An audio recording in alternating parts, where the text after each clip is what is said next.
Hello दोस्तों, अगर story अच्छी लगे तो चैनल को सब्सक्राइब कर देना।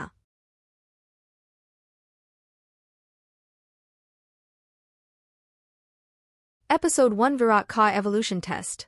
वर्ष 2380। आज मानव जाति को पृथ्वी गृह छोड़े पूरे वर्ष बीत गए हैं। मानव जाति राइडन नाम के गृह पर बस गए थे। आज के दिन को मानव जाति हर साल ब्लैक डे के रूप में मनाती है। राइडन गृह भी देखने में बहुत खूबसूरत था, पर यह पृथ्वी गृह के 20% के ही बराबर था और पृथ्वी गृह की बात ही अलग थी। एक अंधेर उम्र महिला एक 16 साल के बच्चे पर चिल्ला रही थी, तुमने हमारा नाम मिट्टी में मिला रखा है। तुम्हारे पिताजी और मैंने तुम्हारे लिए क्या क्या सपने देखे थे। हमने सोचा था कि तुम हमारा इतना नाम रोशन करोगे कि दुनिया हमें तुम्हारे नाम से जानेगी। आज दुनिया सच में मुझे तुम्हारे नाम से जानती है। लोग कहते हैं, देखो उसे, वो उस नालायक विराट की माँ है। पता नहीं वो इनका बेटा है भी या नहीं। कुछ देर पहले स्वाति जी न्यूट्रिशन टैबलेट्स लेने के लिए ह्यूमन रिसोर्सेज कलेक्शन सेंटर पर गई थी। वहां उन्हें मिसेस वर्मा अपने किसी रिलेटिव के साथ मिल गई थी। मिसेस वर्मा शुरू से ही स्वाति से नफरत करती थी, जब से वो पड़ोस में रहने आए थे, और आज तो उसे मौका भी मिल गया था। मिसेस वर्मा ने अपनी रिलेटिव से कहा, पता है, इनका बच्चा इतना होनहार है कि जिस एवोल्यूशन टेस्ट को बच्चे 7 से 8 साल की उम्र में पास कर लेते हैं, वो इसमें 4 बार फेल हो गया है। अब उसका लास्ट अटेम्प्ट है। हमें तो पूरा यकीन है कि इस बार भी वो एवोल्यूशन टेस्ट पास नहीं कर पाएगा। अगर मेरा बेटा इतना मंदबुद्धि होता तो मैं तो उस गधे को घर से ही निकाल देती। स्वाति को उनकी बात तीर की तरह चुभ रही थी। वो खुद रेडन की मिलिट्री फोर्स में छोटी सी रैंक पर थी। स्वाति जी उनकी बातों पर ध्यान दिए बिना ही अपनी 3 महीनों की न्यूट्रिशन डाइट टैबलेट लेकर वहां से निकल जाती है। उसकी आंखों में आंसू थे। घर पहुंचकर वो विराट को काफी डांट लगाती है। स्वाति के साइड में उसकी छोटी बहन वैदिका भी खड़ी थी। वो 13 साल की थी। उसने भी एवोल्यूशन टेस्ट 7 साल की उम्र में ही पास कर लिया था। वो पढ़ाई में भी इंटेलिजेंट थी। उसका इंटरेस्ट पृथ्वी पर रहने वाले खूंखार जानवरों के बारे में रिसर्च करने में ज्यादा था। अगले साल से तो वो पृथ्वी गृह मिशन पर भी जाने वाली थी, जो कि उसका बचपन से ही सपना था। वेदिका अपने भाई विराट से बहुत प्यार करती थी और अपने भाई की इंसल्ट देखकर वो बहुत दुखी होती थी। अपने भाई को डांट पड़ते देखकर उसकी आंखों में भी आंसू आ गए थे। उसने अपनी माँ को कहा, माँ अब बस करो, इसमें भाई की कोई गलती नहीं है, शायद उनकी किस्मत में कुछ और ही लिखा है। वैदिका को अपनी साइड लेता देख विराट की आंखों से भी आंसुओं की बूंद छलक जाती है। तभी माँ वैदिका से कहती है, वेदिका मुझे भी इसको डांटना अच्छा नहीं लगता, पर ये कल टेस्ट में पास नहीं हुआ तो हम इसे हमेशा के लिए खो देंगे। बस यही टेंशन मुझे पिछले 2 साल से परेशान कर रही है। विराट सिर झुकाए खड़ा था।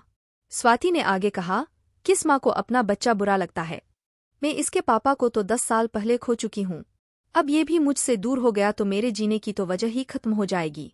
विराट बोला, माँ कल का रिजल्ट कुछ भी हो, पर आप मुझसे वादा करो कि आप वेदिका का हमेशा ख्याल रखेंगी। ये कहते हुए विराट की आंखों से आंसू गिर रहे थे। अब तो स्वाति का भी सेल्फ कंट्रोल टूट गया। उसने रोते हुए विराट को अपने सीने से लगा लिया। आज अपने बच्चे की बातें सुनकर उसे समझ आ गया था कि उसका विराट अब बड़ा हो गया है। अगली सुबह आज विराट का एवोल्यूशन टेस्ट था। विराट टाइम पर एग्जामिनेशन हॉल में पहुंच गया था। वहां पर सभी बच्चे 7 से 10 साल के ही बच्चे थे। विराट को सभी घूर घूर कर देख रहे थे। विराट ने किसी पर कोई ध्यान नहीं दिया। सभी कैंडिडेट्स को स्कैनिंग मशीन के सामने खड़ा कर दिया। एवोल्यूशन टेस्ट 3 पार्ट्स में डिवाइड होता था। 1 mind ability test, 2 strength ability test, 3 tolerance ability test. सभी कैंडिडेट्स ने स्कैनिंग मशीन पर अपने दोनों हाथ रखे। मशीन में से एक ब्लू रे निकली जो ह्यूमन माइंड को एग्जामिन करके उसके माइंड की एबिलिटी रिजल्ट दिखाती थी। सभी कैंडिडेट्स का माइंड एग्जामिन हो रहा था। धीरे -2 कैंडिडेट्स की मशीन पर ग्रीन लाइट दिखाई देने लगी। बस एक ही कैंडिडेट बच रहा था। कुछ देर बाद उसकी मशीन में रेड लाइट दिखाई दी। वो कैंडिडेट था विराट। विराट उस टेस्ट में फेल हो गया था। ऐसे ही स्ट्रेंथ एबिलिटी टेस्ट हुआ। उसमें मशीन ह्यूमंस की मसल्स को रीड करके उसकी स्ट्रेंथ एबिलिटी बताती थी। क्योंकि शरीर की स्ट्रेंथ हमेशा मसल्स पर ही डिपेंड करती है, उसने भी विराट फेल हो गया था। अब उसकी सभी उम्मीदों पर पानी फिर गया था। उसे पता था वो इस बार भी फेल हो गया है। उसके आंखों से आंसुओं की बूंदें टप टप गिरने लगी। उसने टॉलरेंस एबिलिटी टेस्ट दिया ही नहीं।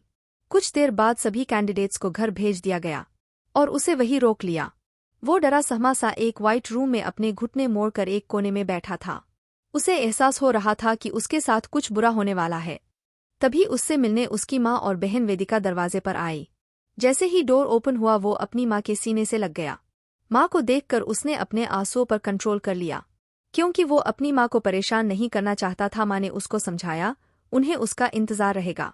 तुम कहीं भी किसी भी मुसीबत में फंस जाओ तो याद रखना कि तुम्हें उस सिचुएशन में शांत रहकर अपनी बुद्धि और सूझबूझ से उस मुसीबत से बाहर निकालना है और हर मुसीबत का डटकर सामना करना है।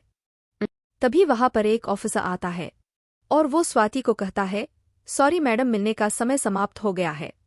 स्वाति और वेदिका वहां से चली गई। अब एक ट्रेनर ऑफिसर वहां पर आता है। वो विराट से कहता है, तुम 5th एवोल्यूशन टेस्ट में भी फेल हो गए। विराट ने उससे एक शब्द भी नहीं कहा। उसने आगे विराट से कहा, आज तक एवोल्यूशन टेस्ट में कोई विफल नहीं रहा। तुम्हें पता है, रेडन के जनक जिन्होंने इसकी खोज की थी, जो सुप्रीम सोल लेवल पर है, जिस लेवल पर आज तक कोई नहीं पहुंच पाया है, उन्होंने कुछ रूल्स बनाए थे। उसमें से एक रूल ये भी था कि अगर कोई एवोल्यूशन टेस्ट में विफल हो जाता है तो उसे 1 महीने के लिए पृथ्वी ग्रह पर कहीं भी टेलीपोर्ट कर दिया जाए, जो उनके प्लेस उनके अधिकार में नहीं है। तुम्हारे हाथ पर एक टेलीपोर्ट डिवाइस बांध दिया जाएगा। 1 मंथ कंप्लीट होते ही ये डिवाइस अपने आप एक्टिव हो जाएगा और तुम वापस रेडन ग्रह पर वापस आ जाओगे। इससे तुम्हें एवोल्यूशन टेस्ट में भी पास कर दिया जाएगा। अब रेडी हो जाओ, तुम्हें पृथ्वी ग्रह भेजा जाएगा 10 मिनट्स बाद, वो भी बिना न्यूट्रिशन टैबलेट के।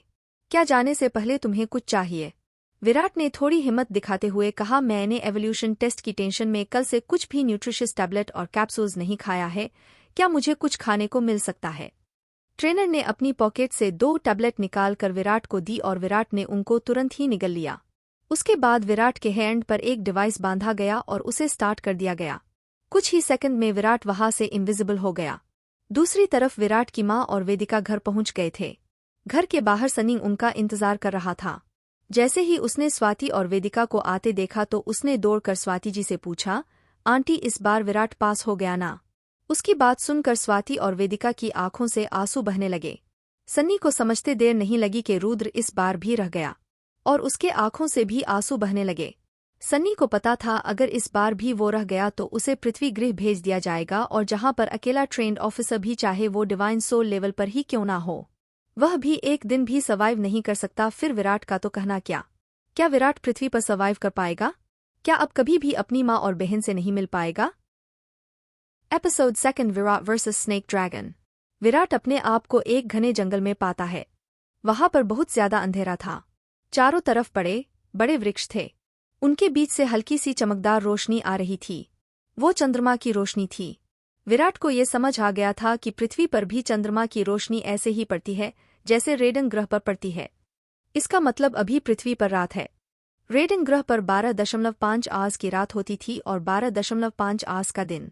पर विराट को ये नहीं पता था कि यहाँ कितने घंटे की रात है। उस टाइम पृथ्वी पर रात के 3 बज रहे थे। पृथ्वी पर अप्रैल का महीना चल रहा था। विराट डरा हुआ सा एक वृक्ष की डाली पर चढ़कर बैठा हुआ सुबह होने का इंतजार कर रहा था। उसे जोर -2 से जानवरों की आवाजें सुनाई दे रही थी, जिससे विराट बहुत डर रहा था। पर वहाँ एक चीज अच्छी थी। विराट को वहाँ के वातावरण में सांस लेना बहुत अच्छा लग रहा था। 2 घंटे बाद ही उसे अंधेरा कम होता दिखाई दिया। कुछ देर बाद पूरी जगह पर रोशनी हो गई थी। पृथ्वी की खूबसूरती उस हल्की लाल रोशनी में निखर के सामने आ रही थी। वहां पक्षियों की चहचहाने की आवाज बहुत तेज सुनाई दे रही थी, जो विराट के कानों में हथौड़े की तरह पड़ रही थी, क्योंकि वो छोटे -2 पक्षी नहीं थे जो पहले पृथ्वी पर रहते थे।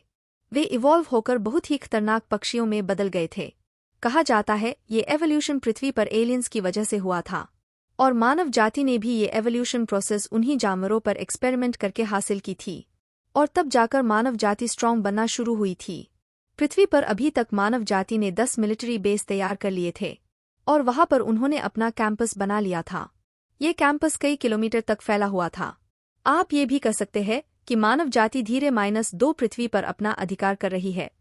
ये सभी मिलिट्री बेस स्ट्रेंथ लेवल के हिसाब से ही बनाए गए थे। जहां पहला बेस था वहां पर बस प्राइमरी लेवल के ही जानवर पाए जाते थे, और यहीं पर ही सबसे पहले मिलिट्री ने अपना बेस एस्टैब्लिश किया था। उसका नाम रखा गया था द ह्यूमन गार्डियंस। यहाँ पर अधिकतर 1 लाख से भी ज्यादा मिलिट्री स्टूडेंट्स रहते थे, जो प्राइमरी सोल के ओरिजिन स्तर पर थे। ये लेवल उनकी ग्रेजुएशन का पहला पड़ाव था, और प्राइमरी सोल के पड़ाव को पार करके मिडिल सोल लेवल पर जाने में उन्हें 1 से 1.5 साल का समय लग जाता था। प्राइमरी सोल लेवल पर पहुंचने के लिए किसी भी स्टूडेंट को एवोल्यूशन टेस्ट के बाद 7 से 8 साल का समय लगता था। जब वो मेंटल और फिजिकली स्ट्रांग हो जाता था तो उनमें एक सीरम इंजेक्ट किया जाता था, जिसके बाद उनके ब्रेन में एक सिस्टम एक्टिव हो जाता था जिसमें पावर लेवल के बारे में बताया जाता था, जो इस तरह से है: =1 mind ability, 0.2 strength ability, 0.3 tolerance ability, 0.4 speed ability, 0.5 vision ability, 0.6 flying ability, 0 points. इन सभी के 50 पॉइंट्स पूरे होने पर स्टूडेंट्स को दूसरे मिलिट्री बेस के कैंपस पर भेज दिया जाता था। ऐसे 2 कैंपस पर ट्रेनिंग कंप्लीट करने के बाद उस मिलिट्री स्टूडेंट का एक लेवल कंप्लीट होता था। उसके बाद उसे मिलिट्री सेना में एक रैंक प्राप्त होती थी। ये सिस्टम ऐसे ही चलता था। सुबह का वक्त था और विराट तो अभी तक इवॉल्व ही नहीं हुआ था। वो वृक्ष की मोटी सी डाल से नीचे उतरा और जंगल में थोड़ा आगे की तरफ जाने लगा। उसे उम्मीद नहीं थी कि वो यहाँ कुछ पल भी सर्वाइव कर पाएगा। चलते -2 उसे कुछ आवाजें सुनाई दे रही थी। वो उसी दिशा में चलता गया और विराट एक झरने के सामने आ गया। झरने को देखकर वो खुश हो गया क्योंकि पानी तो रेडन ग्रह पर भी मौजूद था, जभी तो मानव जाति वहां रह पाई थी। उसकी जलवायु और पृथ्वी की जलवायु में कोई अंतर नहीं था। विराट ने वहां पर थोड़ा पानी पिया और वही खाने के लिए कुछ तलाश करने लगा। ऐसे ही घूमते घूमते उसे कुछ घंटे बीत गए। विराट को नहीं पता था कि वो पृथ्वी के सबसे खतरनाक इलाके में है। उस इलाके में जाने से एलियन भी डरते थे। विराट की नज़र बहते झरने के बीचों बीच पड़ी। वहां से उसे कुछ चमकता सा दिखाई दिया। विराट दौड़ता हुआ वहां पहुंचा। उसने देखा कि वहां राउंड शेप में 4 चमकदार बॉल रखी है। वो हाथ लगाने में थोड़ी गर्म महसूस हो रही थी। उसको समझने में देर नहीं लगी कि ये किसी जीव के अंडे हैं। उसे पता था कि एग्स में भरपूर मात्रा में न्यूट्रिशन होता है।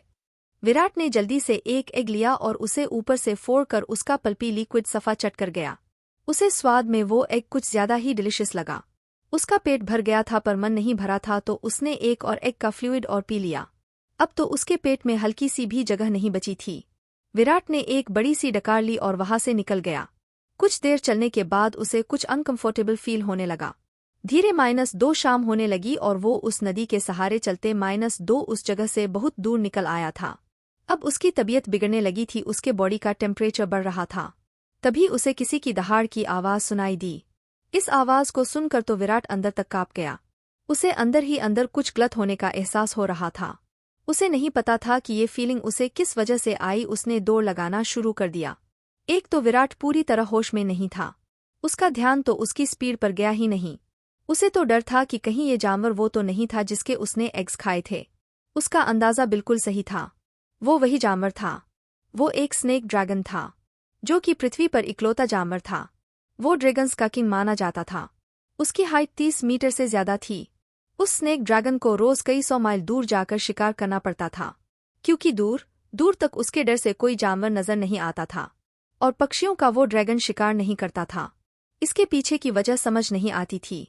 शायद वो सभी पक्षियों का किंग हो। विराट की स्पीड काफी ज्यादा बढ़ गई थी। पता नहीं, शायद उसकी इंस्टिंक्ट एबिलिटी एक्टिव हो गई थी, जिसकी वजह से उसे खतरा महसूस हो रहा था और उसे फील हो रहा था कि खतरा उसके पास आता जा रहा है। उस स्नेक ड्रैगन को भी उसके अंडों की खुशबू बहुत दूर से भी फील हो रही थी और उसने उसी दिशा में उड़ान भर दी थी। अब विराट भी अपने ऊपर दबाव महसूस कर रहा था। उसे कुछ माइल दूर पत्थरों की काफी बड़ी चट्टान दिखाई दे रही थी। उसने अपनी दौड़ने की स्पीड और बढ़ा दी। वो चट्टान के बिल्कुल निकट पहुंच गया था जब उसने अपने ऊपर एक छाया महसूस की। जब विराट ने सिर ऊपर उठा के देखा तो उसका कलेजा उसके मुंह में आ गया। एक पहाड़ जैसा स्नेक उसके ऊपर उड़ रहा था। विराट ने आज तक ऐसे किसी जीव के बारे में नहीं सुना था। उसकी वाइट चमकदार स्किन विराट को साफ दिखाई दे रही थी। उसके बड़े -2 पंख थे। वो देखने में ऐसा लग रहा था जैसे कि समुद्र की लहरों ने सुनामी का रूप ले लिया और किसी भी पल इस पूरी जगह को तहस नहस कर देंगी। विराट को कुछ समझ नहीं आ रहा था उसे क्या करना चाहिए। आज तो विराट का मरना तय था। विराट सोच रहा था कि अब वो कभी अपनी माँ और बहन को नहीं देख पाएगा और उसका बचपन का दोस्त सनी, जो उसे अपनी जान से भी ज्यादा चाहता है। जब भी कोई स्कूल में विराट का मजाक उड़ाता था या उसे बुली करता था तो सन्नी ही उसे बचाता था। क्या विराट का पृथ्वी पर सर्वाइव करने का आखिरी दिन है? क्या विराट अब अपनी फैमिली और बचपन के दोस्त से कभी नहीं मिल पाएगा, या विराट बन जाएगा एक सुपर वॉरियर? एपिसोड 3 विराट का एवोल्यूशन कंप्लीट। विराट सोच रहा था कि जो लड़के उसे बुली करते थे उन क्लास के शरारती लड़कों से सनी ही था जो हमेशा उसे बचाता था, और सनी ही उसे हिम्मत देता था कि इस बार टेस्ट में फेल हो गया तो क्या हुआ, अगली बार तू जरूर पास होगा। सनी उससे हमेशा कहता था कि तेरी किस्मत में शायद कुछ बड़ा करना लिखा है, तभी तो तू इस टेस्ट में रह जाता है। उसकी इस बात से तो विराट को भी हंसी आ जाती थी। विराट का माइंड फ्रेश करने के लिए सनी उससे आगे कहता था, यार तू हमेशा मेरी इस बात पर हंसता है, पर जब तू किसी दिन कुछ बड़ा करेगा तो तब तुझे यकीन होगा कि सनी हमेशा सच कहता था। इस बात पर तो विराट जोर -2 से हंसने लगता था, और सनी भी उसे ऐसे हंसता देखकर खुश हो जाता था। इन सभी बातों को याद करते हुए उसे माँ की भी वो बात याद आती है कि तुझे हर मुसीबत का शांति से डटकर सामना करना है। ये सोचते ही विराट अपने होश में आ जाता है। वो इधर उधर देखने लगता है। कुछ सोचने के बाद विराट नदी के किनारे से हटकर जंगल में अंदर की तरफ भागने लगता है। विराट जंगल में बड़ा ही था कि तभी वो ड्रैगन अपने मुंह से हल्के नीले रंग की जैसे बिजली चमकती है ऐसी आग छोड़ता है। पता नहीं कैसे विराट को अपने पीछे खतरा महसूस होता है, और वो एक काफी मोटे तने के वृक्ष के पीछे छुप जाता है। तभी वो आग वहां पर सब कुछ खाक में बदल देती है। वो वृक्ष भी पूरा जल गया था, बस उसका 10 से 12 फुट का तना ही बचा था। जलने से पहले उस वृक्ष की हाइट 25 से 30 मीटर के आस पास थी। एक तो विराट की तबीयत पहले ही खराब थी, अब उसका शरीर भी उसका साथ देना छोड़ रहा था। उसने हिम्मत करके इस बार काफी तेज सामने की तरफ दौड़ लगा दी। उसके सामने की चट्टान बस 50 फीट की दूरी पर थी। स्नेक ड्रैगन ने उसे भागते देखकर बहुत ही तेज रोर की आवाज निकाली। उसने एक बार फिर से मुंह से आग निकालकर विराट की तरफ छोड़ दिया। विराट ने भी जितना हो सकता था उतनी स्ट्रेंथ दौड़ने में लगा दी। चट्टान में उसे एक छोटा सा होल दिखाई दे रहा था जो उसके एंटर करने के लिए काफी था। विराट को वो हल्की नीली आग छूने ही वाली थी कि तभी उसने उस छोटे से होल में छलांग लगा दी। विराट उस आग से बाल -2 बचा था। होल में जंप करते ही विराट उसमें नीचे की तरफ बहुत तेजी से फिसल रहा था। कुछ सेकंड बाद वो नीचे पानी में जाकर गिरा। ये उसी नदी का पानी था जिसके साथ -2 विराट चल रहा था। अब उसके शरीर ने जवाब दे दिया था। विराट ने अपने आप को नदी के हवाले कर दिया और उसकी आंखें बंद हो गई। कुछ घंटे बाद उसे होश आया तो उसने अपने आप को नदी के किनारे पर पाया। रात हो चुकी थी, उसका शरीर दर्द से फटा जा रहा था। अब उसके शरीर में व्हाइट कलर की दरारें पड़ने लगी। विराट दर्द में कांप रहा था। विराट मन ही मन पछता रहा था कि उसने वो अंडे क्यों खाए। विराट के शरीर की उन सभी दरारों में से चमकदार व्हाइट रोशनी निकलने लगी। उसके शरीर में इतनी पीड़ा हो रही थी जैसे कि उसकी शरीर को हाथी के पैरों के नीचे कुचल दिया गया हो। उसके शरीर की हड्डियों का जैसे किसी ने पाउडर बना दिया हो। उस असहाय दर्द की वजह से विराट बेहोश हो गया। उसके शरीर में ये जो चेंजेस हो रहे थे वो उन्हीं अंडों की वजह से था। उसके शरीर का एवोल्यूशन हो रहा था। उसकी कमजोर हड्डियों की जगह नई मजबूत हड्डियों का विकास हुआ। उसके शरीर की मसल्स भी कठोर और मजबूत हो गई थी। विराट के शरीर के ऑर्गन्स भी इवॉल्व हो गए थे। उसके इंटरनल बॉडी पार्ट्स इवॉल्व होने के साथ -2 चेंज भी हुए थे। विराट के सभी ऑर्गन व्हाइट प्रोटेक्टेड शाइल से कवर हो गए थे। उसकी रक्तवाहिकाओं का इंटरनल स्पेस चौड़ गया था, जिससे उसके शरीर में ब्लड सप्लाई की स्पीड बढ़ गई थी, और उसके शरीर का ऑक्सीजन कंजम्पशन रेशियो आम आदमी के मुकाबले बहुत ज्यादा बढ़ गया था। उसके शरीर की सेल्स अब ऑक्सीजन को स्टोर करके शरीर में 3 दिनों तक ऑक्सीजन की सप्लाई कंटिन्यू रख सकती थी। उसके शरीर की स्किन अब पानी में से भी ऑक्सीजन अब्जॉर्ब कर सकती थी। सुबह हल्की रोशनी विराट के चेहरे पर पड़ी तो उसकी आंखें खुली। अब उसके शरीर में दर्द नहीं था। उसे बहुत अच्छा महसूस हो रहा था। विराट के माइंड से एक वॉइस आई जिसे सिर्फ वो ही सुन सकता था। Human body evolution process complete. 2 types of body evolution. 1. First body type, snake dragon body evolution. Immortal soul level stage -2 complete the condition. 1. Mind ability, 20% 2 strength ability, 41% 3, tolerance ability 100% 4, speed ability, 50% 5, vision ability, 50% 6, flying ability 28% 7, invisibility ability -10% 8, teleport ability 100% 9, immortality ability 20% 10, instinct ability 20% 11, telepathy ability 20%. Virat की उस system voice ने आगे कहा, 2ND, body type evolution, human being body evolution. Middle soul level complete the condition. 1, mind ability, 100 points 2, strength ability, 0.3, tolerance ability 0.4, speed ability, 0.5, vision ability, 0.6, flying ability 0 points. अपने evolution system की बात सुनकर विराट को विश्वास ही नहीं हो रहा था।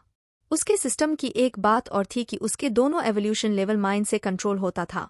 अभी विराट सोच ही रहा था कि तभी उसकी इंस्टिंक्ट एबिलिटी एक्टिवेट हो गई। तभी विराट ने कहा, स्नेक ड्रैगन एवोल्यूशन एक्टिवेट। इतना कहते ही विराट की पूरी बॉडी एक वाइट शाइनिंग आर्मर से कवर हो गई। उसके पीठ पर एक जोड़ी वाइट पंख निकल आए। उसका फेस भी वाइट मास्क से पूरा कवर था। उसके माथे के बीचों बीच एक ब्लू लाइट चमक रही थी, जैसे कि वो उसकी तीसरी आंख हो। तभी एक जंगली सुअर ने, जो करीब एक हाथी से दुगना बड़ा था, विराट को अपने सींगों से टक्कर मारी, जिससे विराट को कोई फर्क नहीं पड़ा, बल्कि वो जंगली सुअर ही पीछे दूर जाकर पड़ा।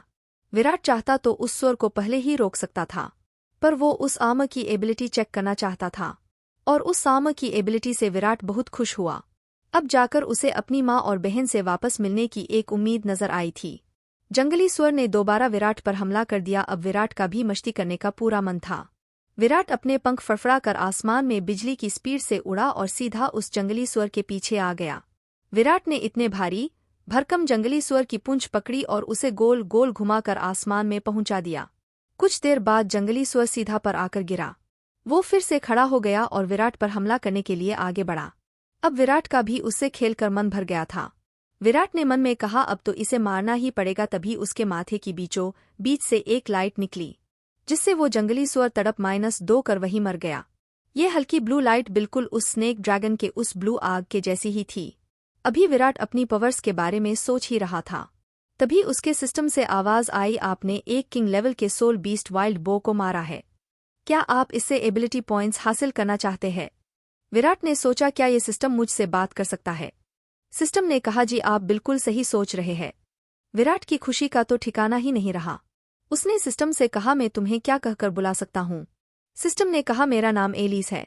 विराट ने आगे कहा, एलिस, मैं इससे एबिलिटी पॉइंट्स कैसे कंज्यूम कर सकता हूँ? एलिस ने कहा, वैसे तो इवोल्व्ड ह्यूमन बीइंग जानवर का ब्लड ड्रिंक करके या उसके मीट को कंज्यूम करके एबिलिटी पॉइंट्स कंज्यूम कर पाते हैं, जिससे उन्हें सभी एबिलिटी पॉइंट्स में से 2 या 3 ही एबिलिटी पॉइंट्स मिल पाते हैं। जितनी बड़ी बीस्ट की बॉडी उतने ही कम पॉइंट्स। पर आपकी बात करें तो आपको इस प्रोसेस की जरूरत नहीं है। तो कैसे कंज्यूम कर पाएगा विराट उस वाइल्ड बोर से एबिलिटी पॉइंट्स? क्या विराट पृथ्वी ग्रह से बाहर निकल पाएगा? विराट का स्टोरेज ऑब्जेक्ट, जिससे उन्हें सभी एबिलिटी पॉइंट्स में से 2 या 3 ही एबिलिटी पॉइंट्स मिल पाते हैं। जितनी बड़ी बीस्ट की बॉडी उतने ही कम पॉइंट्स। पर आपकी बात करें तो आपको इस प्रोसेस की जरूरत नहीं है। विराट ने कहा, तो मैं कैसे एबिलिटी पॉइंट्स कंज्यूम कर सकता हूँ? एलिस ने कहा, तुम्हें बस अपना एक हाथ इसकी बॉडी पर रखकर इसे स्कैन करना है। स्कैन होते ही सभी एबिलिटी पॉइंट्स इसकी बॉडी से निकलकर तुम्हारे हाथ के थ्रू तुम्हारी बॉडी में चले जाएंगे। अच्छा, और मैं इसे स्कैन कैसे करूंगा? विराट ने कहा। एलिस ने कहा, वो तुम मुझ पर छोड़ दो। विराट ने अपना हाथ उसकी बॉडी पर रखा, तभी उसके माथे के बीच से हल्की नीली रोशनी निकली और उस वाइल्ड बो को स्कैन करने लगी। विराट को सच में अपनी बॉडी में कुछ जाता सा महसूस हो रहा था। वो सभी पॉइंट्स माइंड में स्टोर हो गए थे। एलिस ने आगे कहा, क्या तुम उन पॉइंट्स को लेवल बढ़ाने के लिए यूज करना चाहते हो? इन पॉइंट्स से तुम 2 लेवल एस आगे पहुंच जाओगे। विराट ने कहा, अभी नहीं। विराट ने कहा, मेरे सिस्टम की खासियत क्या है? एलिस ने कहा, ये ह्यूमन बीइंग्स के सिस्टम से बिल्कुल अलग है। आपका सिस्टम कॉम्प्लेक्स और यूनिक है। ये आपको हर छोटी से छोटी जानकारी देता है, जबकि ह्यूमन बीइंग एवोल्यूशन सिस्टम में सिर्फ लेवल्स के बारे में ही बताया जाता है। वो उनके एबिलिटी पॉइंट्स का नोटिफिकेशन चार्ट उनके माइंड में स्टोर कर देता है। जब किसी भी लेवल पर ह्यूमंस के किसी भी कंडीशन के एबिलिटी पॉइंट्स बढ़ते हैं, तो सिस्टम उन्हें नोटिफिकेशन भेज देता है। For example, strength ability -41 points, तो सिस्टम नोटिफिकेशन चार्ट उसके माइंड में अपलोड कर देता है, जिससे वो अपने एबिलिटी पॉइंट्स अपने माइंड में रीड कर लेता है। और तुम्हारी बॉडी का कोई भी चेंज मैं 1 सेकंड में बता सकती हूँ। तुम्हें कोई नोटिफिकेशन चार्ट रीड करने की कोई जरूरत नहीं। जैसे कि मुझे पता है कि अब तुम गैस पास करने वाले हो। इस बात पर विराट शर्मा जाता है। एलिस कहती है, मैं और तुम एक है, तुम्हें धीरे -2 इसकी आदत हो जाएगी। एलिस ने कहा, मेरी एक सबसे स्पेशल टेक्निक है हथियार बनाना। विराट ने पूछा, और तुम ये सब करोगी कैसे? एलिस ने कहा, वो सब तुम देखते जाओ, पर मैं ये नहीं कह सकती कि किस बीस्ट से कौन सा वेपन्स या कोई ऑब्जेक्ट बनेगा। तभी विराट के सिर में से गहरी नीली रोशनी उस वाइल्ड बो पर गिरी। उसका साइज धीरे -2 छोटा होने लगा। कुछ देर बाद वहां एक छोटा सा ब्लैक कलर का हाथ में पहनने वाला एक ब्रेसलेट दिखाई दिया। विराट ये देख मन ही मन कह रहा था, खोदा पहाड़ निकली चूहिया। एलिस ने कहा, इतना उदास होने की जरूरत नहीं है। तुम्हें पता है ये क्या है? विराट ने ना में सिर हिलाया। एलिस ने कहा, ये एक स्टोरेज ऑब्जेक्ट है। इसमें तुम अपनी कोई भी चीज रख सकते हो, जैसे वेपन्स कोई या कोई फूड सप्लीमेंट या किसी बीस्ट की बॉडी। और इसका स्टोरेज स्पेस भी इस वाइल्ड बो से 5 टाइम्स बड़ा है। You are lucky human. Alice ने आगे कहा, एक स्टोरेज ऑब्जेक्ट लाखों में से किसी एक को मिलता है। तुम्हें पता है, इन बीस्ट्स के शरीर से ह्यूमंस भी वेपन्स बनाते हैं, बस फर्क इतना है, उसे लेबोरेटरी में बनाया जाता है। पर तुम्हारे वेपन्स उनकी तुलना में काफी बेहतर होते हैं।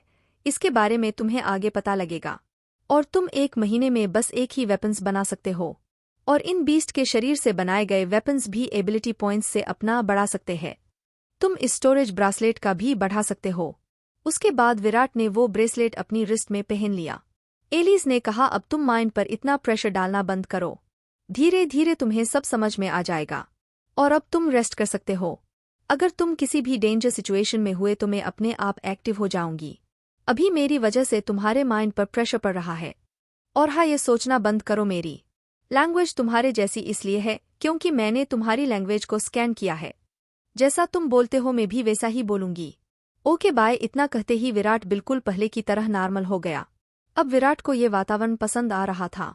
वो थोड़ी ही आगे चला था कि उसे अपने ऊपर किसी की परछाई दिखाई दी। विराट उसको देखकर डर गया। वो वही स्नेक ड्रैगन था। उसके डर की वजह से 1 सेकंड में उसका सिस्टम एक्टिव हो गया। एलिस ने कहा, इससे डरने की जरूरत नहीं है। अब ये तुम्हारा पालतू बीस्ट है। विराट को कुछ समझ नहीं आया। एलिस ने कहा, तुम पहले हो जो स्नेक ड्रैगन बॉडी एवोल्यूशन में सक्सेसफुल हुआ है, इसलिए अब ये पूरी जिंदगी तुम्हारा साथी रहेगा। अब एवोल्यूशन के बाद तुम दोनों एक दूसरे से जुड़ चुके हो। एलिस ने आगे कहा, ये अपनी ही जगह पर ही रहेगा, पर जैसे ही तुम इसे बुलाओगे ये 1 सेकंड में टेलीपोर्ट होकर तुम्हारे पास पहुंच जाएगा। विराट ने कहा, मैं इस पर कहीं भी जा सकता हूँ। एलिस ने हाँ में जवाब दिया। विराट ने उसे बुलाया तो वह नीचे आ गया। विराट ने उससे, मुझे पास के ह्यूमन कैंपस में जाना है। विराट उसके ऊपर चढ़ गया। विराट ने कहा, आराम से चलना और बेस से थोड़ी दूर रुकना ताकि तुम्हें कोई देखे ना।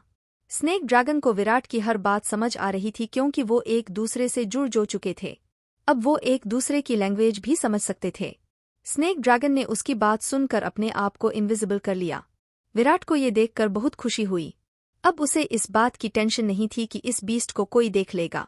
विराट उसकी पीठ पर ही कुछ घंटों के लिए सो गया। आसमान में उसे ठंडी -2 हवा लग रही थी। वो मजे से सो रहा था। व्हाइट स्नेक ड्रैगन का अब जाकर रियल साइज पता लग पा रहा था। उसका साइज 50 मीटर से कम नहीं था। कुछ घंटों बाद विराट 10th मिलिट्री कैंपस के पास पहुंच चुका था। इसका नाम था ह्यूमन सेफ हेवन। यहाँ पर सुप्रीम लेवल के बीस्ट मिलते थे। विराट कुछ घंटों की नींद के बाद काफी अच्छा फील कर रहा था। उसने देखा सामने बहुत बड़ा ह्यूमन कैंपस है जो कुछ माइल्स तक फैला हुआ था। उसमें काफी बड़ी -2 बिल्डिंग्स दिखाई दे रही थी। विराट कैंपस से 1 मील की दूरी पर था। देखने में ऐसा लग रहा था कि विराट इस कैंपस के कितने पास है। विराट ने कहा, तुम मुझे यहीं छोड़कर वापस लौट जाओ। अगर मुझे तुम्हारी जरूरत होगी तो मैं तुम्हें बुला लूंगा। व्हाइट स्नेक ड्रैगन उसको वहीं छोड़कर चला जाता है। विराट अभी 2 ND type human being evolution के नॉर्मल अवतार में था। वैसे तो ह्यूमंस के पास एवोल्यूशन की एक ही टाइप होती थी, पर विराट के केस में एवोल्यूशन की 2 टाइप्स थी। विराट ह्यूमन कैंपस के पास था, इसलिए उसके लिए व्हाइट स्नेक ड्रैगन एवोल्यूशन ही बेस्ट चॉइस थी। विराट उस व्हाइट आर्मर में किसी सुपर वॉरियर से कम नहीं लग रहा था। उसकी कलाई में वो ब्लैक ब्रेसलेट काफी अच्छा लग रहा था। अब उसे भूख भी लग रही थी। उसकी काफी एनर्जी इस ब्रेसलेट में डिस्चार्ज हो गई थी। विराट ने पास देखा तो वहां वृक्ष पर फ्रूट्स लगे हुए थे। विराट ने एलिस से पूछा कि क्या मैं इन्हें खा सकता हूँ। एलिस ने कहा, आप इन्हें कंज्यूम कर सकते हैं। They are good source of nutrition. उसके बाद विराट ने फ्रूट्स खाए। वो फ्रूट्स काफी स्वीट और टेस्टी थे। आज तक विराट ने कभी ऐसा कुछ नहीं खाया था। उसने तो आज तक टेस्टलेस टैबलेट्स और कैप्सूल्स ही कंज्यूम किए थे। अब उसे पृथ्वी पर रहना पसंद आ रहा था। विराट अभी धीरे 2 फ्रूट का आनंद लेते हुए चल ही रहा था कि उसे कुछ लोगों की चिल्लाने की आवाजें आने लगी। ये आवाजें आ तो बहुत दूर से रही थी, पर विराट के सुनने की क्षमता काफी बढ़ गई थी। विराट ने उसी दिशा में दौड़ लगा दी और कुछ ही सेकंड में उनके पास पहुंच गया। विराट ने देखा कि कुछ लड़के वहां पर बहुत ही बुरी तरह से जख्मी पड़े हैं और कुछ लड़के एक खूंखार बीस्ट स्पाइडर का सामना कर रहे हैं। ये एक काफी बड़ी स्पाइडर थी जो विस्काउंट लेवल पर था। ये लेवल किंग्स से ऊपर था और जो लोग उससे लड़ रहे थे वो सभी किंग्स के इनिशियल स्टेज पर थे। क्या ये लोग उस विस्काउंट बीस्ट का सामना कर पाएंगे? क्या विराट इनकी हेल्प करेगा या उन्हें उनके हालतों पर छोड़ देगा जैसे उसे छोड़ा गया था? https://pocketnovel.onolink.me/tso/ivpttmqw Episode 5 Who is Nidhi Pathak? Virat ने देखा कि कुछ लड़के वहां पर बहुत ही बुरी तरह से जख्मी पड़े हैं और कुछ लड़के एक खूंखार बीस्ट स्पाइडर का सामना कर रहे हैं। ये एक काफी बड़ी स्पाइडर थी जो विस्काउंट लेवल पर था। एलिस ने विराट को बता बीस्ट के लेवल के बारे में बता दिया था। ये लेवल किंग्स से ऊपर था। उस स्पाइडर की बॉडी 10 से 12 मीटर बड़ी थी। उसकी सभी टांगे बांस के वृक्ष जैसी थी। जो लोग उससे लड़ रहे थे वो सभी किंग्स के इनिशियल स्टेज पर थे। स्पाइडर उन्हें अपनी टांगों से घायल कर रही थी। एक आदमी पर तो उसने अपने मुंह से चिपचिपा सा जाल फेंक दिया। उस जाल में से वो आदमी निकल नहीं पा रहा था और स्पाइडर बीस्ट उसकी तरफ आगे बढ़ रही थी। तभी विराट की नज़र रेड आर्मर पहने एक लड़की पर पड़ती है। उस आर्मर से लड़की की पूरी बॉडी कवर थी। उसका फेस मास्क से कवर था। उसकी परफेक्ट बॉडी शेप अलग ही दिख रही थी। उसके पीठ पर एक जोड़ी विंग्स की भी दिखाई दे रही थी, जिसकी वजह से वो लड़की किसी एंजल से कम नहीं लग रही थी। पर उसकी फाइटिंग स्किल्स से वो देखने में कातिल हसीना लग रही थी। उस लड़की को देखकर जैसे ही विराट को कुछ फील हुआ, तभी एलिस ने कहा, ये तुम क्या सोच रहे थे उस लड़की के बारे में? विराट ने मुंह बनाते हुए कहा, कुछ नहीं। उस लड़की ने अपने टीममेट्स से कहा, मैं इसका ध्यान अपनी ओर केंद्रित करती हूँ। मौका देखते ही तुम यहाँ से निकल जाना। उस लड़की की आवाज़ रुद्र को साफ सुनाई दे रही थी। उस लड़की ने अपने विंग्स हवा में फ्लैप किए और वो टीममेट्स की अपोजिट साइड फ्लाइंग करने लगी। उसने कोई एक्सप्लोसिव आइटम उस स्पाइडर बीस्ट की तरफ फेंका, जिससे उसका ध्यान उस आदमी से हटकर रेड आर्मर वाली लड़की की तरफ चला गया। स्पाइडर बीस्ट उस लड़की की तरफ जाने लगा। उस लड़की ने सोचा नहीं था कि उस स्पाइडर बीस्ट की स्पीड इतनी ज्यादा तेज होगी। वो लड़की पहले ही अपनी आधी एनर्जी ड्रेन कर चुकी थी। अब वो 5 मिनट से ज्यादा नहीं उड़ सकती थी। किंग्स लेवल पर ह्यूमंस 10 मिनट्स ही फ्लाइंग कर पाते थे। उस लड़की के टीममेट्स अपने घायल साथियों को लेकर वहां से निकल गए। उस लड़की को इस बात की खुशी थी कि उसने अपने लीडर होने की रिस्पॉन्सिबिलिटी को अच्छे से निभाया। उस लड़की का नाम था स्पाइडर बीस्ट ने अपनी चिपचिपी सलाइवा का जाल उस पर फेंका। निधि ने जल्दी से लेफ्ट टर्न लेकर उसके हमले को अवॉइड कर दिया। अब उस बीस्ट का गुस्सा बढ़ गया था। उस बीस्ट ने अपनी स्पीड इंक्रीज कर दी और निधि की तरफ जंप लगा दी। निधि अपनी आखिरी सांस तक लड़ना चाहती थी। उसने अब भी हार नहीं मानी थी। जैसे ही स्पाइडर बीस्ट मुंह खोले उसकी तरफ बढ़ रहा था, तो निधि ने उसके अपर एक एक्सप्लोसिव फेंक दिया। वो सीधा स्पाइडर बीस्ट के आंखों के पास लगा, जिससे उसकी तेज हाउल की आवाज पूरे जंगल में गूंज उठी। वो बीस्ट सीधा जमीन पर जाकर गिरा। अब वो स्पाइडर बीस्ट गुस्से में और पागल हो गया था। उसकी बॉडी पर 7 से 8 आंखें काफी डरावनी लग रही थी। वह बीस्ट बहुत ही तेज स्पीड में बड़ी फुर्ती से निधि की तरफ दौड़ा और जंप लगाकर अपनी लंबी टांगों से निधि पर वॉर किया। इस बार निधि उसके वॉर को अवॉइड नहीं कर पाई और पेड़ से टकराते हुए सीधा नीचे जाकर गिरी। उसको चोट तो नहीं आई थी, पर अब उसमें फ्लाइंग करने की एनर्जी नहीं थी। निधि को खुशी थी कि वो अपनी आखिरी सांस तक उससे लड़ी थी। निधि खुली आंखों से उस स्पाइडर बीस्ट को अपनी तरफ आते हुए देख रही थी। अब निधि ने अपनी जगह से हिलने की कोशिश भी नहीं की। स्पाइडर बीस्ट अपने बड़े से मुंह को निधि के पास लेकर आया। उसके मुंह से गंदी स्मेल की गर्म हवा आती हुई फील हो रही थी, पर निधि ने आंखें खोली हुई थी। उसके आंखों में कोई डर नहीं था। जैसे ही उस बीस्ट ने निधि को निगलने के लिए एक जोरदार बाइट भरी, तो उसके मुंह में से बस दांतों की आपस में टकराने की आवाज आई। उसके मुंह के सामने से उसका शिकार किसी ने छीन लिया था। फ्लैशबैक। निधि की आंखें खुली हुई थी। बीस्ट का मुंह बस कुछ ही दूरी पर था, जो उसकी तरफ उसे निगलने को बढ़ रहा था कि तभी एक सफेद रोशनी सी उसके आंखों के सामने से गुजरी और 1 सेकंड के 10वें भाग से भी कम टाइम में वो उसकी गोद में थी। वो एक व्हाइट आर्मर से कवर लड़का था। उसके व्हाइट विंग्स उसकी पीठ पर शाइन कर रहे थे। उसके हाथ में एक ब्लैक कलर का ब्रेसलेट अलग ही चमक रहा था। इतनी ज्यादा स्पीड उसने आज तक किसी की नहीं देखी थी। उसके माथे के बीचों बीच एक हल्का नीला आंख का डिजाइन बना हुआ था, जैसे वो उसकी तीसरी आंख हो। वो लड़का उस आर्मर में बहुत ही हैंडसम लग रहा था। वो विराट था। उसने धीरे से निधि को नीचे उतारा। निधि को वो सब सपना सा लग रहा था। आज तक किसी की हिम्मत नहीं हुई थी कि किसी ने निधि को ऐसे गोद में उठाया हो, पर आज सिचुएशन बिल्कुल अलग थी। वो अभी अपने ख्यालों में खोई हुई थी कि तभी विराट किसी व्हाइट रोशनी की तरह वहां से स्पीड में निकला और जाकर उस बीस्ट के सामने खड़ा हो गया। उसने उस स्पाइडर बीस्ट पर हर तरफ से मुक्कों की बरसात कर दी। निधि को तो बस वो बीस्ट हवा में ही ऊपर नीचे उछलता नजर आ रहा था। किसी ह्यूमन में इतनी पावर कैसे हो सकती है? वो तो से बीस्ट के साथ ऐसे खेल रहा है जैसे कि कोई बच्चा अपने टॉय को हवा में उछाल -2 कर खेलता है। कुछ देर बाद ही एलिस ने कहा, जल्दी करो, कुछ ह्यूमंस के ग्रुप यहाँ की तरफ आ रहे हैं। विराट अपने इस अवतार का खुलासा किसी भी हाल में नहीं करना चाहता था। निधि उसे दूर से खड़े देख रही थी। निधि किंग्स लेवल पर थी, इसलिए उसकी विजन एबिलिटी अच्छी थी। उसने देखा कि उस लड़के के माथे के बीच से एक नीली लाइट किस निकली और सीधा उस बीस्ट की बॉडी पर पड़ी, जिससे कुछ ही पल में वो बीस्ट उस नीली आग से जलकर मर गया था। निधि जिस आग के निशान को डिजाइन समझ रही थी वो रील में उसकी थर्ड आई थी। ये देखकर निधि बिल्कुल शॉक हो गई थी। विराट ने उस बीस्ट को स्कैन करके उसके सभी एबिलिटी पॉइंट स्टोर कर लिए। निधि को कुछ समझ नहीं आ रहा था कि उस लड़के ने उस बीस्ट पर हाथ क्यों रखा हुआ था। उसने सोचा शायद वो बीस्ट के मरने पर उसके लिए 2 मिनट्स का मौन रख रहा हो, और तो निधि को कोई पॉसिबिलिटी दिखाई नहीं दे रही थी। एलिस ने कहा, आपने सभी एबिलिटी पॉइंट्स कंज्यूम कर लिए हैं। विराट ने एलिस से कहा, मैं ये सभी एबिलिटी पॉइंट्स उस लड़की को देना चाहता हूँ। उसकी इस हिम्मत के लिए उसे ये प्राइज तो मिलना ही चाहिए। एलिस ने कहा, तुम एक साफ दिल के लड़के हो, तभी डेस्टिनी ने इस पावर के लिए सिर्फ तुम्हें चुना। अब बस तुम्हें जाकर उस लड़की के दोनों हाथ अपने हाथों में पकड़ना है। उसके बाद का काम मेरा। और जल्दी करो, ह्यूमंस बस यहाँ पहुंचने ही वाले हैं। विराट उस लड़की के पास गया और उससे कहा, तुम्हारा नाम क्या है? निधि तो पहले ही शॉक में थी, पर जब उस लड़के ने उससे उसका नाम पूछा तब जाकर उसे होश आया। उसने कहा, क्या पूछा तुमने? विराट ने कहा, तुम्हारा नाम। निधि को उस लड़के की आवाज़ बहुत ज्यादा अट्रैक्टिव लगी। उस लड़की ने कहा, निधि। विराट ने कहा, निधि अपने दोनों हाथ मुझे पकड़ाओ। निधि ने बिना सोचे समझे अपने दोनों हाथ उस लड़के के दोनों हाथों में रख दिए। अगर कोई और निधि से ये बात कहता तो वो अब तक उस लड़के का मुंह तोड़ चुकी होती। जैसे ही निधि ने अपने हाथ उसके हाथों में रखे तो एक करंट सा उन दोनों के पूरे शरीर में दौड़ गया, पर दोनों अपने एक्सप्रेशन छुपाने में परफेक्ट थे।